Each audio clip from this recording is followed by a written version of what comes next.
Élite militaire américaine. Année de formation secrète. Préparation au décollage vers une station spatiale militaire classifiée.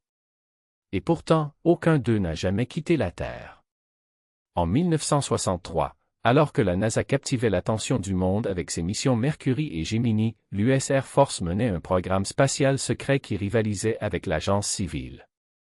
Le Manned Orbiting Laboratory, ou MOL, était conçu comme une station spatiale militaire équipée d'un puissant télescope espion. Pendant 6 ans, 17 astronautes militaires ont été recrutés, entraînés et préparés pour des missions de reconnaissance orbitale. Mais en 1969, le programme a été brutalement annulé. Aujourd'hui, grâce à la déclassification de documents secrets, nous pouvons enfin lever le voile sur cette aventure spatiale qui n'aura jamais eu lieu. Le programme MOL est né dans le contexte tendu de la guerre froide. En 1963, l'US Air Force cherche à développer une capacité spatiale militaire indépendante de la NASA. L'idée, placer en orbite une station spatiale habitée équipée d'un télescope espion de haute résolution, le KH-10 Dorian. Cette station permettrait de photographier les installations militaires soviétiques avec une précision inégalée. Pour mener à bien ce projet ambitieux, l'Air Force recrute 17 astronautes militaires, choisis parmi les meilleurs pilotes d'essai et scientifiques. Ces hommes, surnommés les MOL Men, viennent de l'Air Force, de la Navy et du Marine Corps. Ils sont sélectionnés pour leurs compétences techniques, leurs conditions physiques et leur capacité à garder le secret absolu. L'entraînement des astronautes MOL est intense et spécifique. Ils suivent des cours de scaphandre, de survie en milieu hostile, de vol en haute altitude et de navigation spatiale. Ils apprennent à manier le télescope KH-10, à réaliser des sorties extravéhiculaires et à survivre en cas d'atterrissage d'urgence. Tout cela dans le plus grand secret, loin des regards indiscrets. La station spatiale MOL devait être un véritable bijou technologique. D'une masse de 14 tonnes, elle mesurait 21 mètres de long pour 3 mètres de diamètre. À l'intérieur, les astronautes disposaient d'un espace de vie exigu mais fonctionnel, avec des couchettes, une cuisine, des toilettes et un sas de sortie. Le cœur du système était le télescope KH-10 Dorian. Ce télescope de 1,8 m de diamètre, équipé d'une caméra haute résolution, devait permettre de photographier le sol avec une précision de 30 cm. Les images ainsi obtenues auraient été d'une qualité inégalée pour l'époque, permettant de détecter et d'identifier les moindres détails des installations militaires ennemies. Les missions prévues pour MOL étaient variées. Outre la reconnaissance photographique, les astronautes devaient pouvoir inspecter les satellites soviétiques, réparer des engins spatiaux en orbite et même mener des expériences scientifiques.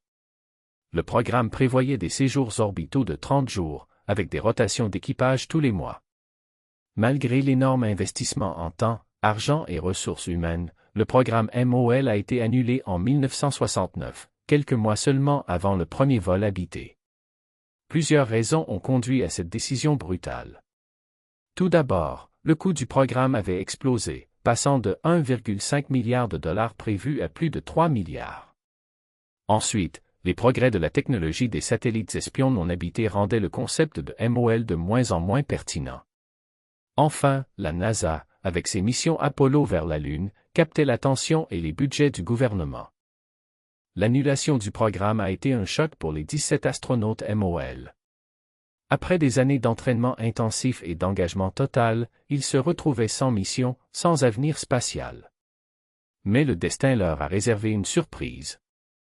En 1969, la NASA, qui peinait à recruter des astronautes pour ses futures missions de navette spatiale, a proposé à 7 d'entre eux de rejoindre ses rangs.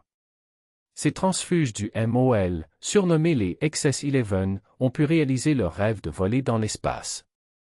Parmi eux, Richard Trulli et Bob Crippen, qui deviendra le pilote du premier vol de navette spatiale, STS-1, en 1981. Le programme MOL restera à jamais comme l'un des plus grands, et si, de l'histoire spatiale. Et si ces 17 astronautes avaient pu décoller vers leur station orbitale secrète? Et si la technologie du KH-10 Dorian avait été pleinement exploitée? L'annulation de MOL a sans doute changé le cours de l'histoire spatiale militaire américaine. Mais elle a aussi permis à certains de ses acteurs de réaliser leurs rêves, en rejoignant la NASA et en participant aux grandes aventures de la navette spatiale. Aujourd'hui, plus de 50 ans après son annulation, le programme MOL reste un témoignage fascinant de l'effervescence technologique et de la rivalité stratégique de la guerre froide. Il nous rappelle que derrière les grandes missions spatiales officielles se cachent souvent des programmes secrets, des rêves inaboutis et des destins contrariés. L'histoire de MOL est celle d'hommes qui ont tout donné pour un rêve qui ne s'est jamais réalisé, mais qui ont su rebondir et continuer à écrire l'histoire de l'exploration spatiale.